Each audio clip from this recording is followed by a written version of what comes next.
That's what I normally do. I'm just talking myself through the steps for starting a live stream. Make sure I'm recording the live stream. Click the start button. Make sure that I have my earbuds in my ears. I think everything is working as it should be. We'll start in about 30 seconds on this lesson on phrasal verbs part 4. Good. Just trying to test things and read the chat at the same time. Lots of fun, but I think we're good to go. So we'll start in about 10 seconds or so. Let me check one more thing here. There we go. Awesome. Well, hello and welcome to this English lesson about phrasal verbs. This is part 4. If you didn't watch the first 3, you should take a minute to go and watch those after this one is done. It'll take you more than a minute, but you should watch them. I've tried to put together what I think are the 100 most common phrasal verbs in English. And in each lesson, I teach about 25 or 26 of them. In this lesson, I'll wrap up this series of English lessons. There are far more phrasal verbs, by the way, and I will, throughout the coming year, do a few more lessons about phrasal verbs. But this is the last one for this series.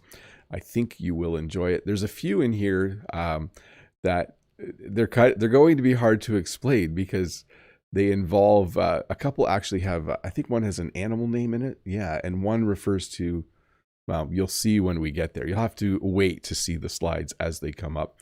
Again, these are common phrasal verbs. As much as I might be laughing or giggling a little bit about some of them, they are common. They are phrasal verbs that we use all the time and you will hear all the time. So welcome to this English lesson about phrasal verbs, part 4. Hey, before we get started, I do want to say hi to Key Park. Maudie has popped into the chat as well. And Mode Eggs is there. Fatima, Kevin Chung, Barra Vilson, longtime member. I scroll back and see Renildo. It's actually hard for me to see the chat this morning. Sometimes my eyes work great. Sometimes they don't. Kevin, Hawthorne, Jack Lee, Valeria, Ralph is here. If I scroll back, Freddie Wolf, Lolly Lolly, Kakachen. I know Wanda Prado is here as well. Ulia, Unsel is here. Good to see all of the familiar faces. And it was nice to chat with you for a little bit before the lesson started. Like I said, there are a lot of phrasal verbs. So this is not an exhaustive group of 4 lessons on phrasal verbs, but it certainly reflects the phrasal verbs that I have heard or used in the last month or so. I try to keep track of the ones that I heard the most often. Hey, before we get started, the chat is for English conversations. Have as many English conversations as you want. Sometimes the chat gets a little quiet. That must mean I'm doing a good job teaching, or you're bored and watching something else at the same time. And if you have a question, there is a link you can use, and I will pause throughout the lesson to answer questions as they come up. But let's get this lesson started, shall we? To crack down on. So this phrasal verb wins the prize for having the most words in it. There are other ones like this, but when you use the verb to crack down on, it means that you're trying to stop a certain kind of behavior. You will most often hear this on the news or read it in a news article. They'll say the police are trying to crack down on speeders. Sometimes at school, we try to crack down on students running in the hallway, or we try to crack down on students who are using their phones in class. So it means there is an activity and the people in authority are trying to stop that activity. So most often you'll hear it when they're talking about the police. The police were trying to crack down on speeders in my local town a few weeks ago. And as you know, as most of you know, they got me. When they were trying to crack down on speeders, they did it at a time when I drove by and got a nice little ticket. To crack someone up. So to crack up has a bunch of different meanings, but to crack someone up means to make them laugh. You could say to someone who's really funny, "You crack me up. Your jokes crack me up." It means that they make you laugh. I know a few people in my life where if I'm Let's say I'm at a dinner and I'm sitting with them. They crack me up. They just make me laugh. When I was a kid, there are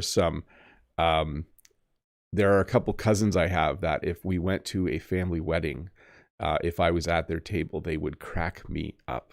They would tell the funniest jokes, and I would really laugh. In fact, here's one of the jokes I remember my cousin telling. He said, what bird is a little bigger than a swallow? And I had said, I don't know. And he said, a gulp. So there's a little English joke for you. A gulp and swallow are the same, but a gulp is a little bigger. That's when you drink or eat something. So to crack open. A lot of phrasal verbs with the word crack in it. To crack open is generally used to talk about opening a bottle or can of something you're going to drink. If I had a can of Coca-Cola, I could crack it open.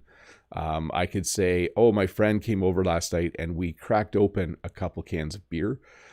So when you have something, it's generally used to drink. You can crack open a box of cookies. Yeah, I think you might use a different verb for that. You might just say, we opened up a box of cookies. But for a drink like a soda or pop or an alcoholic beverage, you would probably say to crack open. To beef up. This is one of the ones I think is a little funny because beef is actually a word we use for a type of cow and also a type of meat. You know, a hamburger has a beef patty on it. But in English, when you beef something up, you make it stronger. So I was talking to someone this week who bought a trailer and they didn't think it was strong enough. So they were going to beef up the trailer. That means they are going to add more metal or steel to the trailer to make it stronger. You can see in my diagram here, this is the original piece of something. And the person added another piece to beef it up. They wanted it to be stronger. We sometimes use this to talk about people. Like you could go to the gym to beef up a little bit. It's not as common. It's most often used to talk about making something stronger by adding stuff to it. So you could, let's say you had an old ladder and you needed to climb up on the roof. You might add some wood to the side of the ladder. You might beef it up so that it's stronger. Maybe you're like me and you're a little heavier now than you were the last time you used the ladder. You might need to beef it up so that it doesn't break when you climb it. To wipe out. So this has happened to me, but it's rare. As a Canadian, I'm pretty good at walking on snow and ice. But if you have this happen to you, we would say that you weren't careful and you wiped out. So I switched to the past tense there. You would hear it when someone tells you to be careful. You know, be careful. It's slippery out there. Don't wipe out. Or I hate it when I wipe out on the ice. So this person is in the middle of wiping out. When they are done, they will be laying flat on their back. They might land really hard on their butt and hurt themselves. But yes, when you walk on something slippery, it's very easy to wipe out. You should always be very, very careful. To duck out. So this has a couple of, well, it's the same meaning, but in one situation, it can mean to leave something early when no one sees you, right? Like you might have to work till 5, but you duck out at 4:30 and you don't tell your boss and you hope you don't get caught. Maybe you duck out 10 minutes early from work because you have to go somewhere. But it doesn't always have to be in secret. Like I could go to my boss and say, hey, can I duck out half an hour early tomorrow?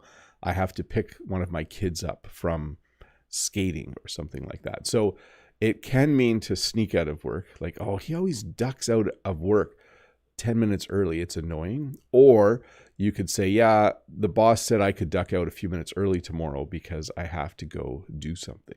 So to duck out means to leave work earlier than normal. And you can duck out of a class as well if you're a student. You can ask a teacher, hey, can I duck out 10 minutes early?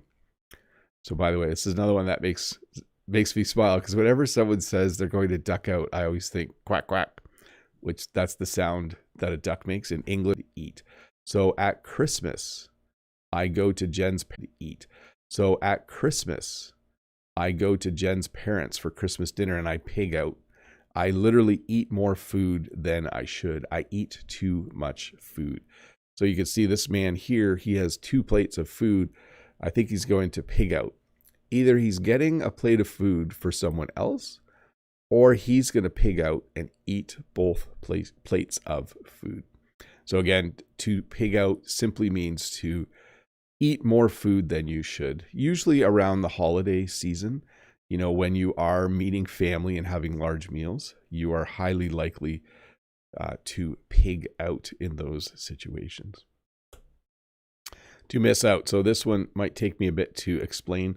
When you miss out, it means that something good is happening and you weren't able to participate or be involved. So for instance, if a store has a huge sale and it goes from Monday to Friday and you don't see the advertisement till Saturday, we would say that you missed out. It's not nice to miss out. You might, let me think of another one. If you don't get invited to a party, we would use the same verb, that you missed out on the party, that no one told you about the party, so you missed out.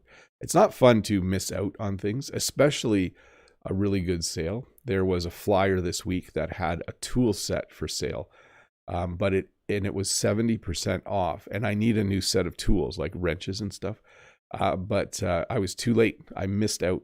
The sale was over by the time I saw the advertisement. So I was a little bit sad, but it's okay. It'll come on sale again, I'm sure. To read up on simply means to research something. You'll hear me use this phrase sometimes during a live stream. Someone will mention that something, sorry, I'm just going to pause for a sec. I see in the chat a few people mentioning the stream maybe acting a bit weird. Stream is okay now, just a few glitches, says Hafiez. Okay. Is my line bad or is the stream in trouble? Yeah, I think it's working now. Everything looks okay on this end, so hopefully we're all back to normal and I can get back to the lesson. Let me do that for a sec. We'll just do a few more slides and then we'll go from there. I'll just start this one again. To read up on simply means to research something. Sometimes during a live stream, someone will say what country they're from, and I'll say, oh, I'll read up on that after the live stream. Or maybe you're not feeling well, and you go to the internet and you read up on your symptoms. So you're like, okay, stuffed up nose, stomach ache, and then you read up on it. You don't need to use this many words to talk about it, though. You could just say, I'm going to research that a little bit. I'm going to look into that. But when you read up on something, it simply means you have a book or you're on a computer and you decide that you are going to learn a little bit about something. I like to read up on all of the different countries in the world so that when someone mentions where they're from, I have a little bit of an idea of what life is like there. So to read up on simply means to research or to investigate. By reading, by the way. To chicken out. So if you squint, you can see Brent in the background there. Brent and I went ziplining last summer. Brent came up to visit. It was a fun time. And we decided to go ziplining. And we followed through with it. Like we actually did it. If one of us had decided not to do it, we would use the phrasal verb to chicken out. So I could have said to Brent before ziplining, you're not going to chicken out, are you? And he would respond and say, I'm not going to chicken out. Are you going to chicken out? And I would say, I'm not going to chicken out.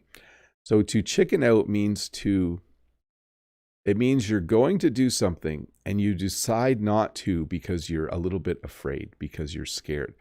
Okay, so leading up to doing the zip lining, I was a little bit scared. I could have chickened out, but I decided to do it. So again, to chicken out, to decide not to do something. Let me back up. It means you're planning to do something that's maybe a little scary and you decide not to do it. You chicken out. You decide not to do it.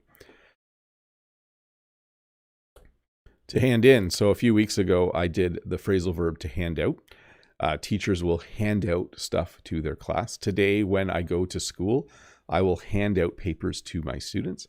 When students finish working on a piece of paper from the teacher, sometimes they need to hand it in. When you hand something in, it means you give it back to the teacher. This phrasal verb is used a lot in classroom situations. Like if you go to a meeting and you have to fill in a form, you have to hand in the form. That's another use of it. But probably it's used the most often when talking about a school. You need to hand in your work. You need to hand in your notebook so the teacher can check it. I think that, definitely used mostly in a school. To hand in, to give something to the teacher. Hey, let's do some questions. Let me just read the chat a bit to see if things are going well.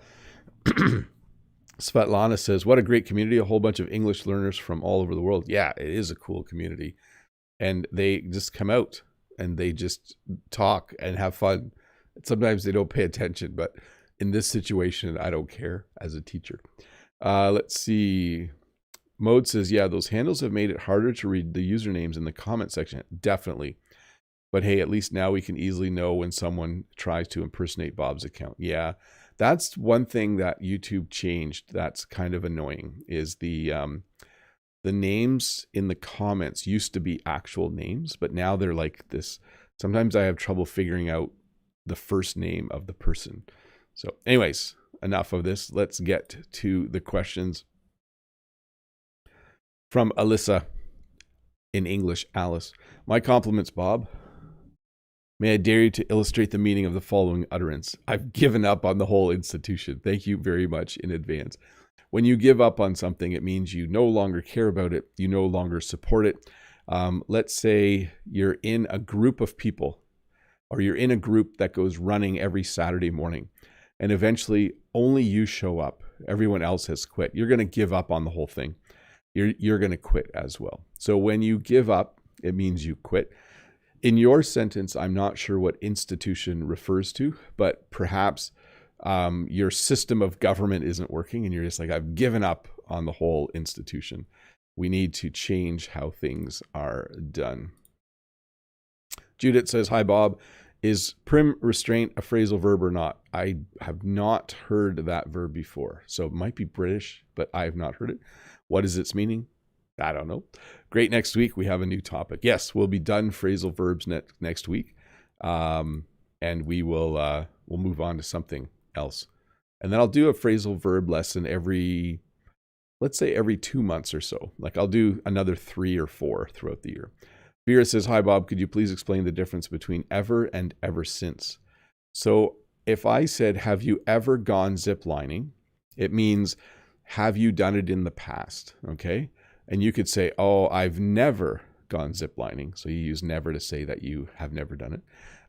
But I could say, ever since I went ziplining, I want to go again. So I'm looking at the point in the past where I did it. And from that point forward, I want to do that thing again. So ever since I started walking, I feel better. Ever since I started watching Bob's English lessons on YouTube, my English has been improving. I hope it has been. I hope for sure. From Majid, hi teacher, I just wanted to thank you. You are the best English teacher. I send love from Iran. Thank you very much, Majid. And I hope you have a good day. Fatima, sir, can I say beef up your exam preparation as it means to reinforce? Yes, definitely need to beef up your studies before you do an exam. I'm trying to think though, what would be the most common way to say that? Like I need to spend more time studying.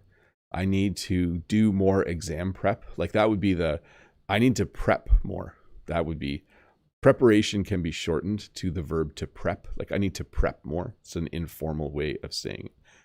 Prepare, sorry, not preparation. But yeah, you can beef up your studies. You can beef up other things that aren't physical objects. Our says, please run a comparison between to hone in and to zone in. They are the same. It means you're trying, like, let's say I'm trying to find the answer to a question and I'm reading up on it a lot. I'm starting to zone in on the answer. I'm starting to hone in on the answer. They would mean the same thing. Let's make sure that Bob knows what he's talking about, though. Meaning of hone in. To hone in, to move toward or focus attention on an objective. Yeah, so maybe I use it a little bit wrong. To zone in, to move forward or to focus attention on an objective. It literally is. It's a lot more words to say, I think, basically what I said. From English Learner, hello, Bob. Thank you for helping us learn English. Are the words persuade and convince synonyms? I guess there should be a slight difference. In general, they're the same, I would say. I'm trying to persuade this person to do something. I'm trying to convince this person to do something. Yeah, I would say that they are basically, in that form, they are the same meaning. From Hung, you'll have better life if you opt for healthy lifestyle, work hard rather than a lazy life. Are you familiar with that phrase?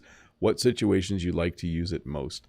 So yeah, I'm familiar with the sentiment of the phrase. I'm not familiar with the exact phrase, but you'll have a better life if you opt for a healthy lifestyle. Yeah. I just know that health makes wealth. I don't know if that's true, but there is a little saying that the healthier you are, the wealthier you would be. I don't think it's true, but it depends on how you define wealth. Mode says to home in means the same thing. Yes, you can home in on something or zone in on something or hone in on something. Unsel, last question. We'll get back to the lesson. I have no questions. We are very lucky that you are open-minded to technology and innovation and that you produce great content using technological opportunities. Thanks. Yes, an excellent use of the word open-minded. So that was a phrase I taught on my other channel earlier this week. When you're open-minded, you're willing to think about new things and do new things, or even listen to opinions that are different than yours. Let me have a sip of water and read the chat a little bit, and we'll get back to the lesson. Let's see here. Ilyab says, hi, Bob. This is my first time watching your live, but countless times of your videos. This is also my first time to say something on YouTube, but I heard so many times that you call Lolly Lolly. Oh yeah, I do. I have said hi to Lolly Lolly a lot. I think Lolly Lolly might win the prize for the person I have said hello to the most. Let's see here. We're good. Okay, let's get back to the lesson. It's going to take me a while to be a little more relaxed on Fridays because I have to leave for work. It's nicer so I used to work afternoons. Now I work mornings. So I'm always rushing off to work on Fridays. I'll try to be more relaxed. To save up, if you want to do something fun, and if you don't have enough money, you can save up. So you can put a little bit of money in an envelope every week. You can put a little bit of money in a special bank account. I don't know how your banking works, but with online banking, usually you can have more than one bank account, and you might save up money for a trip by putting it in a separate bank account. You might save up money to go buy something on the weekend by putting it in a little envelope in your desk. So when you save up, it means you set money aside. You decide not to spend a certain amount of money because you want to use it to buy something new. Right now, I am trying to save up to buy a new computer. The computer over there is 6 or 7 years old. It's starting to wear out. It's starting to show its age. It's starting to do weird things. So I really need it to work because I do all my editing on it. So I am saving up. I am putting a little bit of money aside every month so that in the summer I can buy a new computer.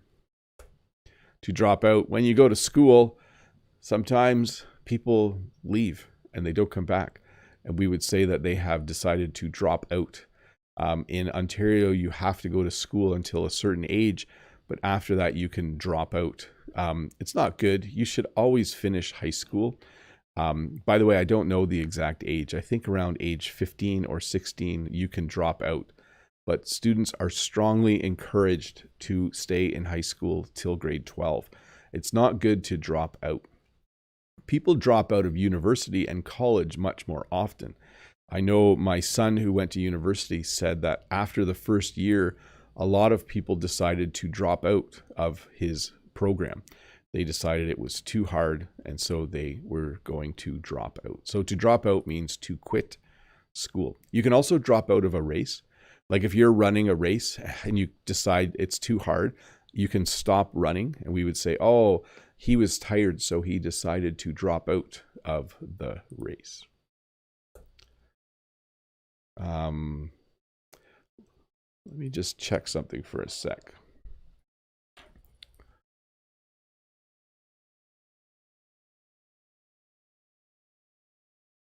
Yeah, I think we're having little weirdnesses, but I think it'll be fine. To get around to. So this is a fun one. Sometimes you have a list of things to do and you get the first few things done, but you aren't sure you have enough time to get around to the rest of the list. Sometimes my kids have to do some cleaning on a Saturday and they don't get around to cleaning their room. Maybe they help do dishes and they help do some stuff in the rest of the house, but they don't get around to doing the last thing. At work, you might have 20 things to do in a day, and you might not be sure if you are going to get around to doing number 19 and 20. So to get around to means to get to the time where you can do something, okay?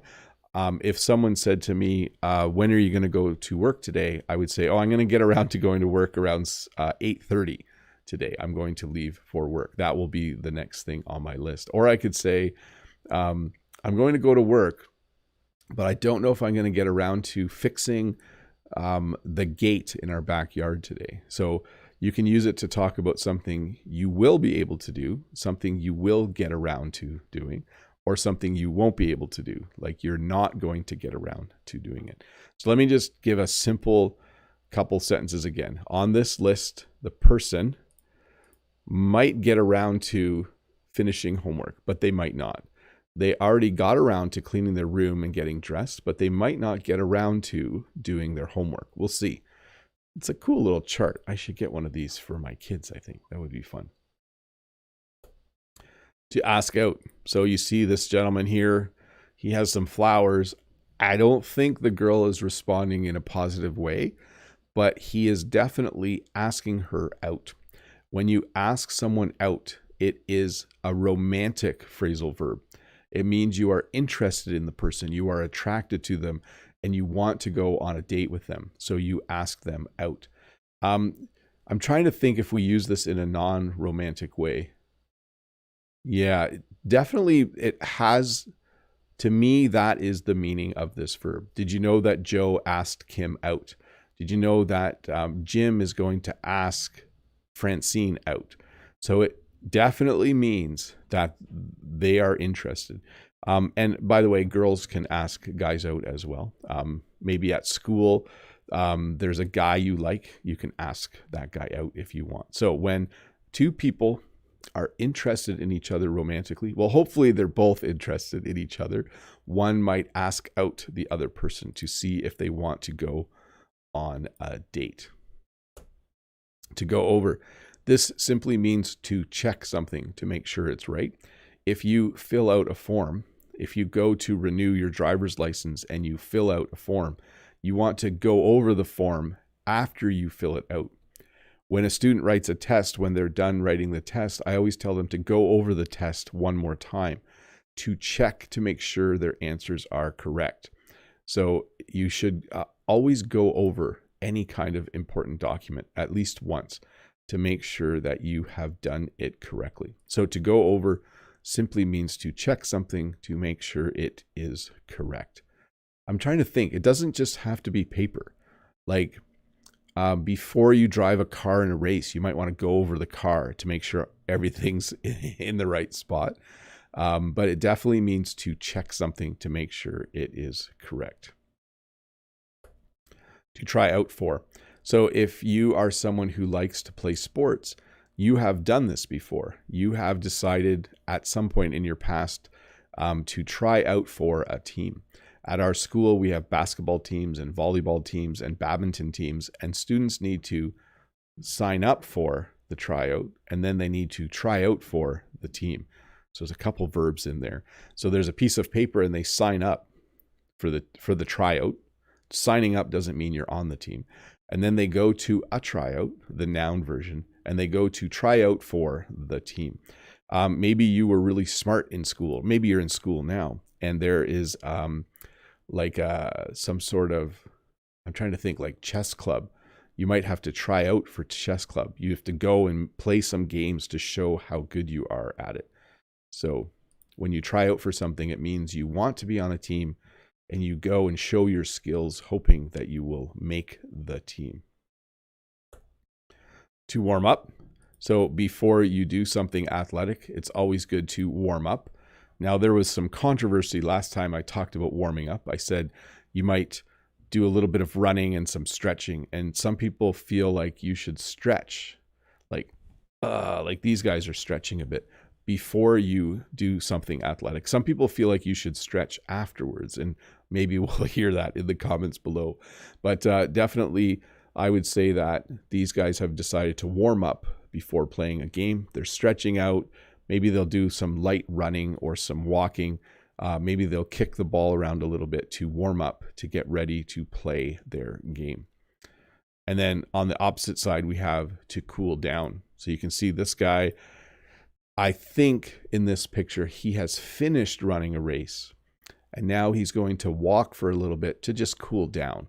So when you do something athletic, when you play a sport or when you go running, you get very warm.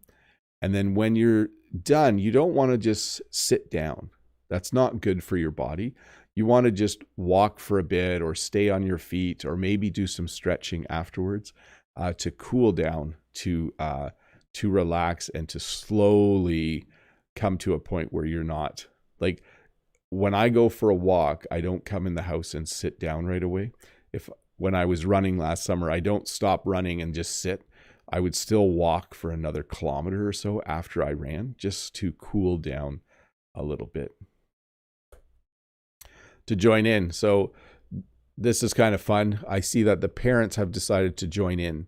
Maybe the kids said, hey, join in and play this video game with us. I always like it when families play together.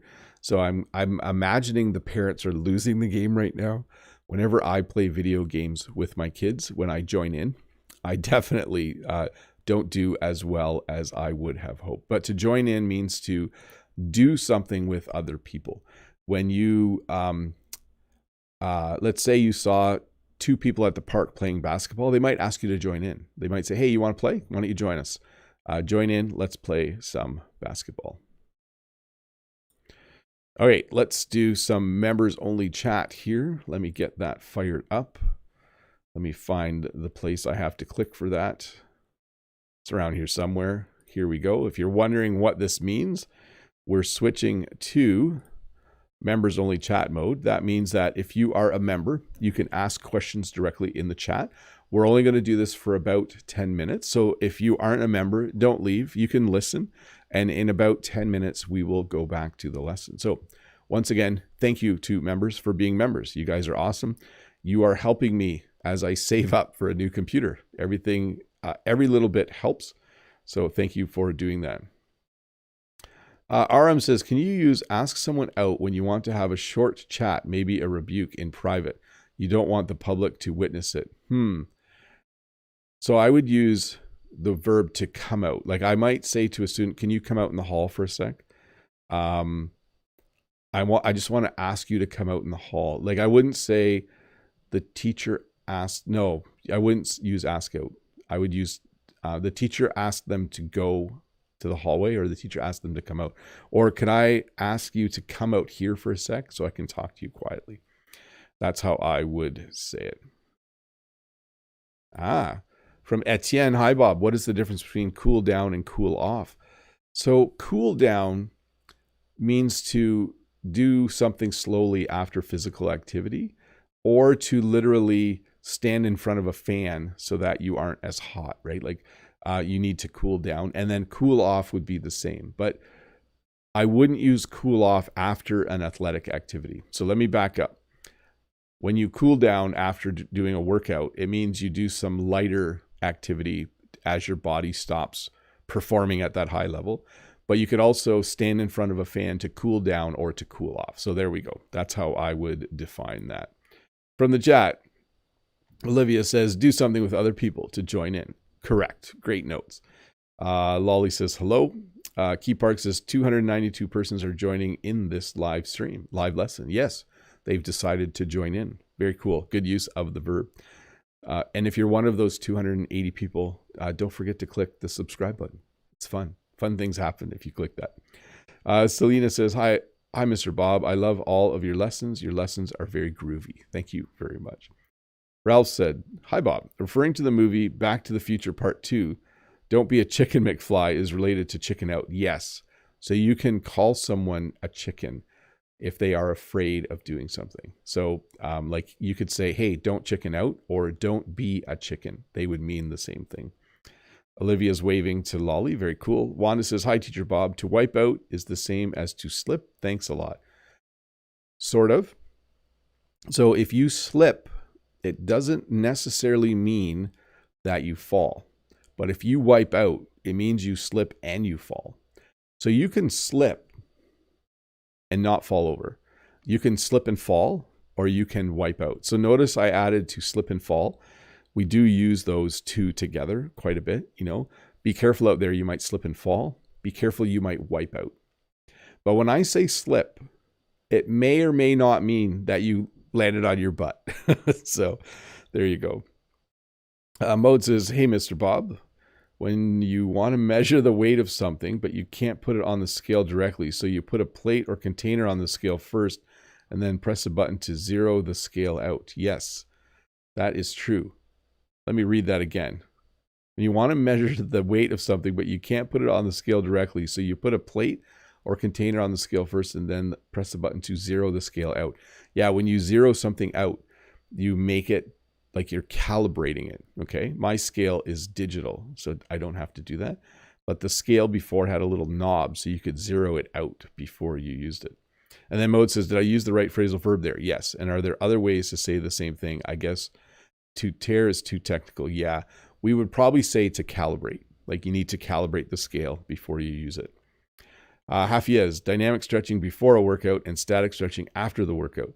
Dynamic like arm circles, leg swings, etc. Static stretching like hamstring stretches where you hold the stretch. Got it. That is what I do, by the way. I usually do like a little bit of, when I do a warm-up, I usually just walk slow and I'll move my arms. I'll do some hand raises. I might move my head around a little bit. But after I walk, I will do some static stretching.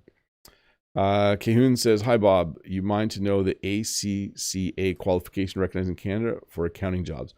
I don't know a lot about accounting or what the requirements or certifications are. I do know that we have, I think it's a CPA, Certified Professional Accountant, and a CMA. Don't quote me on this, but so sorry, I don't know the details. For that, I don't know enough to answer the question confidently. From Helix, hi Bob, how are you doing? Is the correct one come in or come on in, or both are correct? Thanks. If someone rings my doorbell and I open the door and it's someone I know, I might say, hey, come in and have a cup of tea, or come on in and have a cup of tea. They mean the same thing, and I'm more likely to use come on in. Just sounds more fun. Hey, come on in. Good to see you. Hope you're having a good day. Okay, let's see from the chat. So I'm out of questions in the forum. So if you have a question for the forum, put it in there. And I am done with the chat, but let me see here. Key Park says, quote me on. Don't quote me on that. Yeah. So that means don't say Bob the Canadian said that and it's true. So when I'm not sure of something, I'll often say, well, don't quote me on that. So if I said my van weighs 3,000 pounds, don't quote me on that. It means I don't actually know. I'm guessing. So don't go and say Bob the Canadian said his van weighs 3,000 pounds. So don't go and say I said that.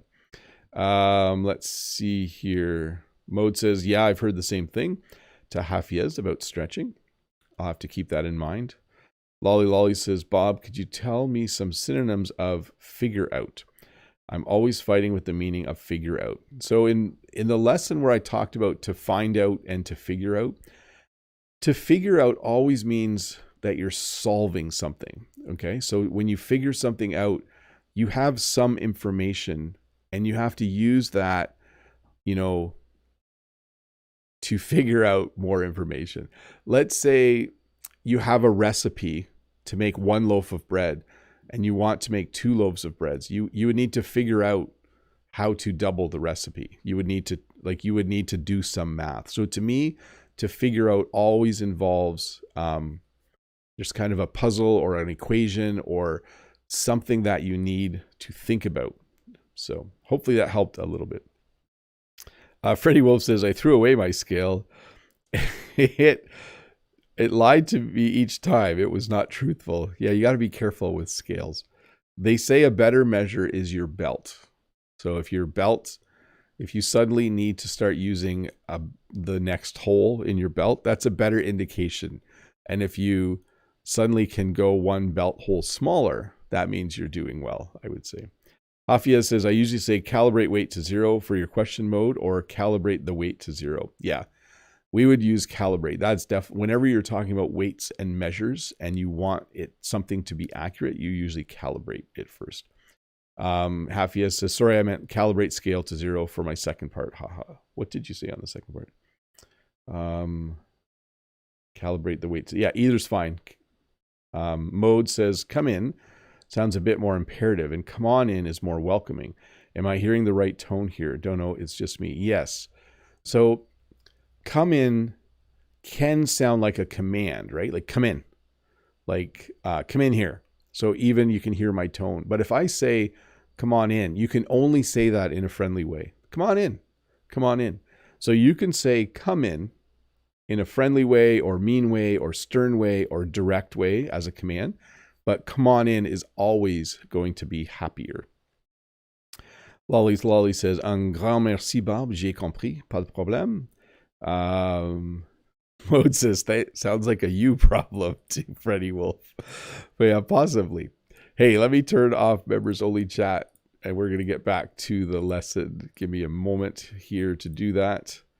Go back to subscriber mode and let's finish off this lesson. I might be done a bit early, but that might be normal for the next few months as I do have to go to work. Here we go. By the way, thanks members for being members. You guys are awesome. To roll out. So every year car manufacturers will roll out their new cars. It doesn't have to be something that's on wheels though, by the way. You could say that, the furniture company is going to roll out a bunch of new furniture next week. Or Jen might roll out some new products that we're going to be selling in our booth this summer. Maybe we'll sell potpourri. Do you know what that is? You should look it up. Potpourri is when you dry flower petals and then you sell it dry and then people use it because it smells nice. I don't actually know a lot about potpourri. But anyways, when you roll something out, it means you introduce something new. At school, we could roll out some new classes next year. So when a business or organization decides to have new products or services, they will roll out the new products. It's used a lot with cars, definitely. Every year, car manufacturers will roll out their new line of cars and they will start showing it to people. So we learned the phrase to run into in the first phrasal verb lesson, I think number 1. And we talked about to bump into, I think we did. I'll have to go back and watch it. But to bump into means the same thing. You can bump into people when you're at the grocery store. You can, and it doesn't mean to like actually drive your grocery cart into them. It can be like, oh, I bumped into you with my cart. But it can simply mean to meet. Oh, I bumped into my sister yesterday. Or I don't like going to that store because I always bump into people I know and I don't like talking. That doesn't sound very nice, but that could be a situation. When you bump into someone, it means you meet them when you weren't planning to meet them. You meet them, I guess you could say by accident, or it's just a fluke. Do you know that word, fluke? Something that happens randomly, to bump into someone. Boy, I used a lot of words. Did I use potpourri and fluke? Those are probably new words for you. I should put them in the chat probably at some point. Don't know how to spell potpourri though. To team up. So this is similar to join in, but has more of a, like you're trying to get a task done well, so you need more people. So let's say that I'm teaching a class and another teacher is teaching the same thing, we might team up and teach the class together. Maybe your company builds houses and there's another company that finishes the last part of the building process. You might team up and build houses together. So when you team up with someone, it means you do things with them. I'm trying to think of another example. Let's say Jen was going to go sell flowers in Toronto at a really big market, and she might not have enough flowers. She might team up with another flower grower, and they might go together and sell flowers together. So anytime you join forces, anytime you work with someone, we would use the phrasal verb to team up. I think the construction one is a good one. I know when I was younger, we would often team up with another construction company on larger projects. We would work together when I worked in the construction industry. To get into. So when you get into something, it means you start doing it. Similar to take up. But I could get into cycling this summer. I could get into learning how to make bread. I could get into sewing or fishing. I could really get into it. So when you get into something, it means that you decide you like it and you want to learn how to do more of it. And it's usually about hobbies. Like, yeah, he's really getting into working out, or she's really getting into fishing, or he's really getting into art. So it means that you are learning something, usually a hobby, and trying to get really, really good at it. So a lot of you are decided to get into learning English a long time ago. And you might be wondering, why don't we just say he started learning English? Why do we say he got into learning English? I don't know, it just sounds better.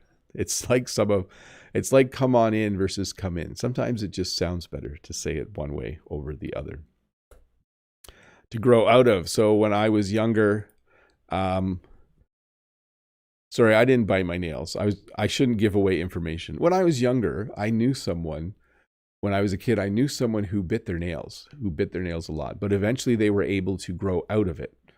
When you grow out of something, it means that you stop doing a certain behavior as you get older, okay? So sometimes people in their late teens are pretty wild. As teenagers, they do illegal things, but eventually they grow out of it. Well, you hope they grow out of it. Parents and teachers often use this phrase when a student or when a kid is doing something that they don't like. You tell them not to do it, but you also hope they grow out of it. When you grow out of something, it simply means, you've become more mature. You've decided that whatever you're doing isn't a good idea. When you grow out of something, it's usually good. I'm trying to think too, like you can grow out of situations as well, but let's leave this as you get older kind of thing. You're probably all aware of a behavior you did as a kid that eventually you were able to grow out of. Always good when you can grow out of a behavior, especially if it's a bad behavior. That's it. Let me go to the chat. Gabriella says, hello, Bob. If correct, try awesome your way to teach outside between nature. Thanks from Italy. Yes. In fact, I don't think it'll be warm enough on Saturday, or tomorrow, but there is a live stream tomorrow. It's the first Saturday of the month. I haven't done one since November, I think. So live stream tomorrow, everybody. It will be at 10 a.m. Eastern Standard Time. So look for that. I should make sure I schedule that for sure. Ralph says, just search for Fluke, caused by the Fluke about in the chat. Fluke is a popular brand for measurement devices. Oh yeah, I have a Fluke multimeter. I have a multimeter that's made by Fluke. So, but yes, it's definitely a word as well, not just a brand. Yeah, when something's a fluke, it means it's something that happens by chance. Cat Diary says, thanks a lot for this great lesson, dear teacher Bob. There's a whole collection of phrasal verbs now, and we can repeat and repeat again. That's a great opportunity for us. Yeah, I was happy to make it, and it was fun to do. Let me just see if okay, no more questions. Good. You guys are being awesome and letting me get off to work on time. So that's great. Let me see here. Hafia says, oh, there's another stream. Yes, tomorrow, another stream. Don't forget. I almost forgot that I looked at the calendar. Happy February, everybody. Yes, tomorrow, 10 a.m., I will be doing a live lesson right here, question and answer lesson. This lesson as well, though, will come out in a shorter format in a few days. Don't forget to watch that to help reinforce what you have learned. Anyways, I'm going to head out. There's another phrasal verb for you. I'm going to roll out. I'm going to head out to school. Oh, you can use roll out to mean to leave, like in an informal, slangy kind of way. Like, are you ready to roll? Yeah, let's roll out. So you can use it that way as well. Sorry, I should teach more informal, slangy English at some point, shouldn't I? Anyways, thanks for watching, everybody. I'm going to do a quick goodbye and just say goodbye to everyone and push the end button. Have a good weekend. I'll see you tomorrow at 10 a.m. and I'll see you Tuesday with another English lesson. Bye.